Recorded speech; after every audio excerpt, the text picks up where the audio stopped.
Hello, good people of the internet. Rusty coming at you today. Going to take a look at a Winchester black box knife. These, well, we'll get into these, but it's a W15-22987. It was licensed and approved by Winchester, who was Olin at the time. You get to see why they were called black box knives. So I have 6 of these, and I only have 3 with the boxes. It's kind of a red velvet type of a lining, and it does hold the knife pretty secure.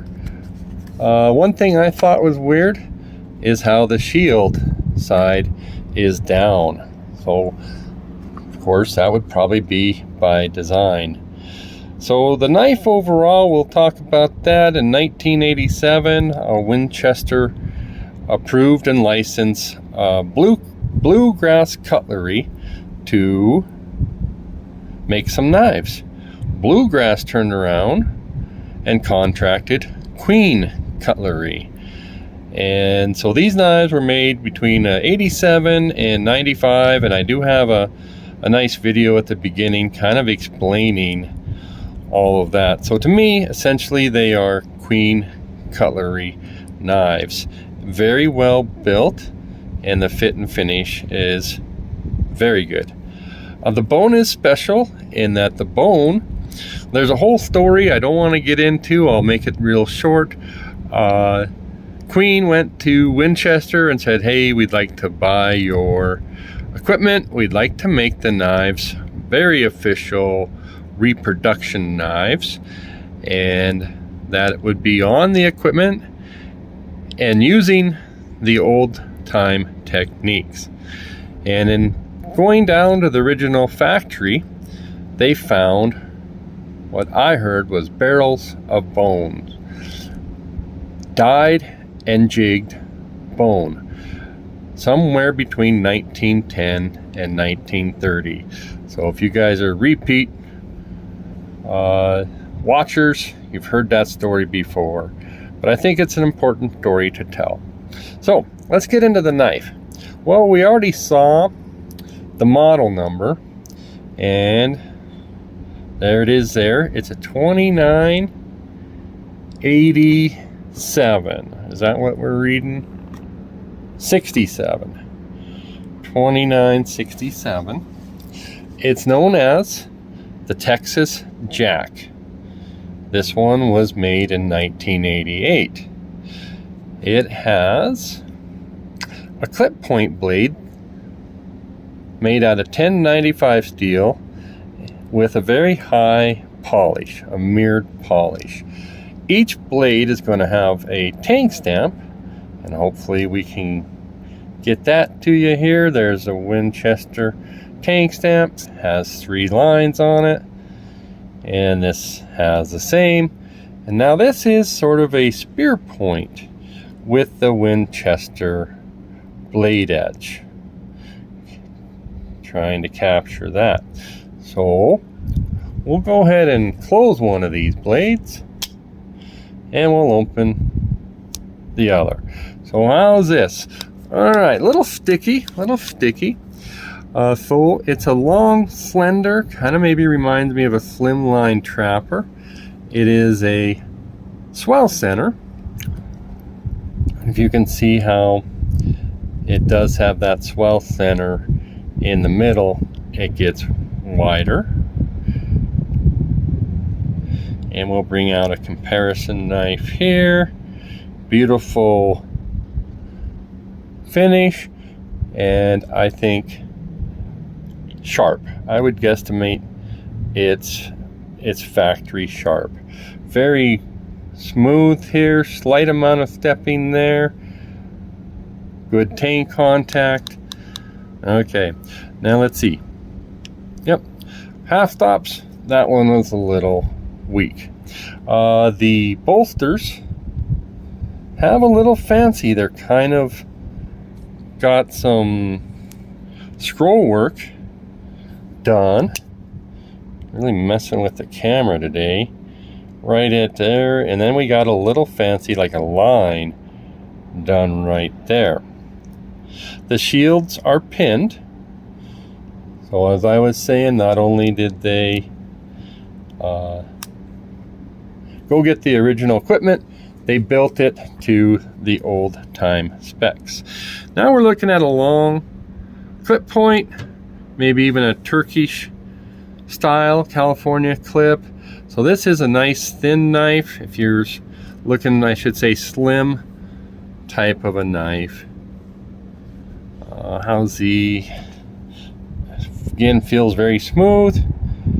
It's not without some stepping, but it's very minimal, and with your thumb on top, it's not really noticeable.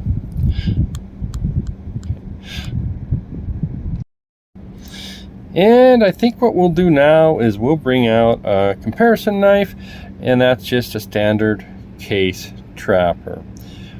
This one is in jade kinfolk jigging, and should be 4 1/8. So I'm going to try to line them up right here, and you get an idea what we're looking at there. Again, we're probably about 4 inches on that, and we'll do a little comparison on the blades. So both of these are clip points. This one's in 1095. And I've said before that this is exceptional in my opinion. When I say this, I'm talking about the lack of the gaps there. So suppose you guys want to see the action on this one. Okay, so pretty nice half stop there, kicking back, and decent snap. There's your blade centering. Okay, and oh, I never talked about the shield or the fact that it's pinned on. So my bet is that this is very much like a trapper in that both blades are the same length. I'll have to bring out that other blade, but I'm lining them up from cutting edge to cutting edge just to see, and it's very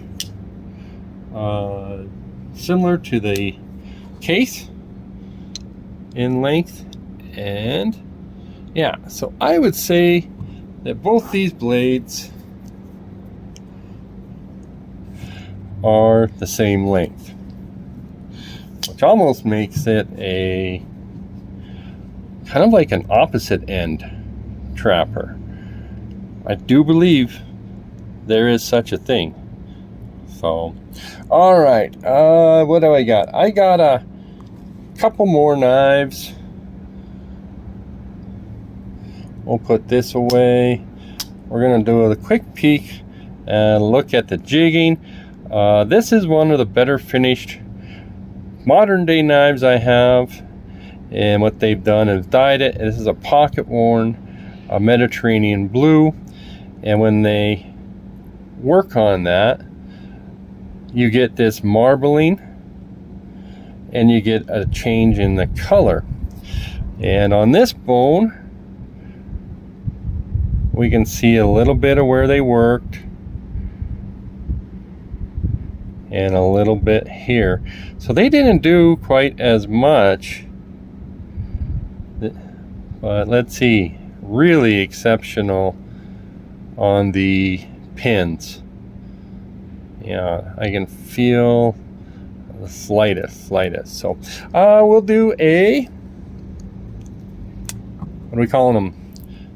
Easter egg.